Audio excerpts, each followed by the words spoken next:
Hello दोस्तों, आज हम 7th क्लास का 13वां चैप्टर पढ़ेंगे जिसका नाम है नीति के दोहे। इसमें दोहे दिए हुए हैं। पहले पढ़ते कविता का परिचय। महाकवि तुलसीदास का जन्म बांदा उत्तर प्रदेश जिले में राजापुरा गांव में सन 1532 में हुआ था। तुलसीदास जी का बचपन अत्यधिक कष्ट में बीता। जीवन के प्रारंभ वर्षों में ही उनके माता पिता का देहांत हो गया और ये भिक्षा मांगकर उदरपूर्वित करते रहे और गुरु नरहरिदास की कृपा से उन्होंने राम भक्ति का मार्ग मिला।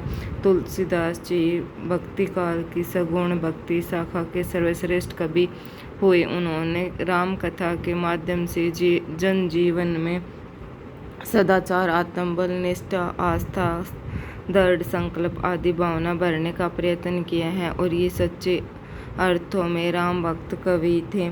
उन्होंने रामचरितमानस महाकाव्य की रचना की है। श्रेष्ठ ग्रंथ अवधी भाषा में रचित है। इन्होंने चौपाई, दोहा तथा छंद का प्रयास किया है। रामचरितमानस कवितावली, दोहावली, विनय पत्रिका, रामाज्ञा प्रसन्न और कृष्ण गीतावली, पार्वती मंगल, जानकी मंगल आदि तुलसीदास जी की मुख्य रचनाएं हैं।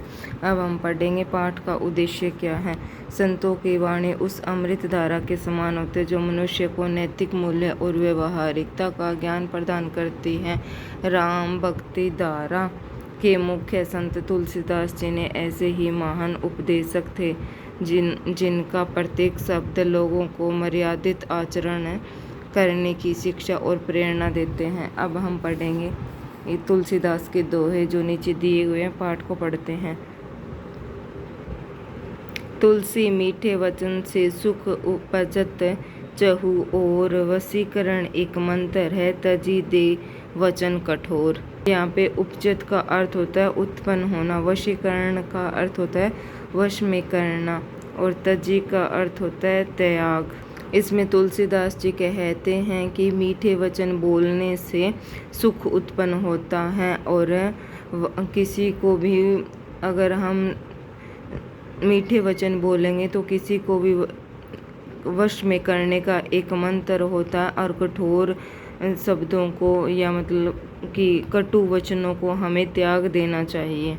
फिर तुलसीदास इस संसार में भांति भांति के लोग, सबको हिलमिल चाहिए नदी नाव संजोग। तो इसमें तुलसीदास कहते कि संसार में विभिन्न प्रकार के लोग हैं।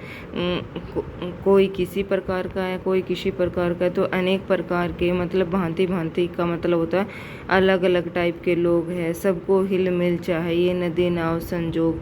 और सबको हिलमिल का अर्थ होता है मिलजुल कर रहना चाहिए। नदी नालों का जैसे संयोग होता है वैसे सहयोग होना चाहिए। नेक्स्ट है का बरसा जब कृषि सुखाने, समय चूकी मुनि का पछताने। इसमें वर्षा का अर्थ होता है बारिश और पछताने का अर्थ होता है पछताना। तो इसमें कवि तुलसीदास जी कहते हैं कि सूखने के बाद कृषि सूखने के बाद बारिश होने का कोई फ़ायदा नहीं है और समय चूकी पुनि का पछताए कि समय बीतने के बाद पछताने का कोई अर्थ नहीं होता। समय बीतने के बाद पछताना व्यर्थ होता है। जहाँ सुमति तह संपत्ति नाना, जहाँ कुमति तह विपत्ति निदाना। सुमति का अर्थ होता है शुद्ध बुद्धि और विपत्ति का होता है संकट। निदान का अर्थ होता है समाधान। जहाँ सुमति तह संपत्ति नाना कि जहाँ शुद्ध बुद्धि होती है वहाँ संपत्ति आ ही जाती है। और जहाँ कुमति का मतलब होता है कुबुद्धि, वहाँ पर संकट का समाधान देखना ही पड़ता है। नेक्स्ट पैराग्राफ है कायर मन कहूँ एक आधार, देव देव आलसी पुकारा। कि कायर है जो मन का एक आधार है, देव देव आलसी पुकारा। और जो आलसी होते हैं वो देव देव करके ही पुकारते हैं। परहित सरिस धर्म नहीं बाई, पर पीड़ा सम नहीं अदमाई। तो सरिस का अर्थ होता है समान। कि कवि तुलसीदास इसमें कहते हैं कि सब के बीच में समानता होनी चाहिए, सबके बीच में समानता होनी चाहिए, पर पीड़ा सम नहीं अधमाई, कि पर पीड़ा किसी प्रकार की पीड़ा नहीं होनी चाहिए किसी के बीच में भी। नेक्स्ट है, आपू आप कहे सब भलो, अपने कहे कोई कोई, तुलसी सब कहे जो भलो, सजन सराही सोई। सराही का अर्थ होता है प्रशंसा करना। आपू आप, कि अपने आप कहे सब भला, कि अपने आप जो कहता है वो भला ही कहता है। अपने कहे कोई कोई, और अपना जो अपना होता है वो कोई कोई ही कहता है, कई कई ही कहते हैं। तुलसीदास सब कहे जो भला, कि तुलसीदास जो कहते हैं वो सब भला होते हैं। सुजन सराही सोई, सहराई मतलब कि सज्जन होता है वो सबकी सराहना करता है।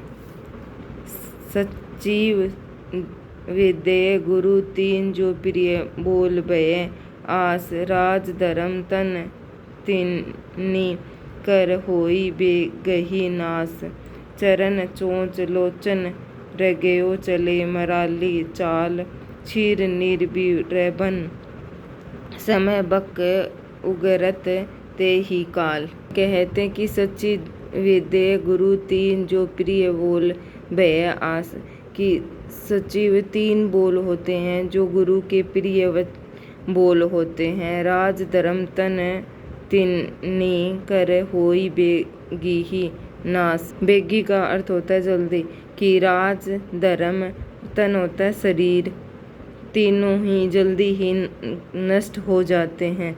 चरण चोंच लोचन रगयो चले मराली चाल, मराली का अर्थ होता है राजहंस, कि चरण चोंच जो राजहंस होता है वो निराली ही चाल चलता है।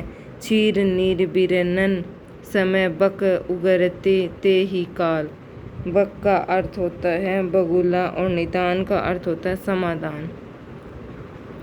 क्षीर नीर की क्षीर थोड़ी ही देर में, क्षीर नीर बिंबन समय थोड़ा ही समय में, सब राज बुगुला है जो उगरते ते ही काल, बुगला उगल देता है।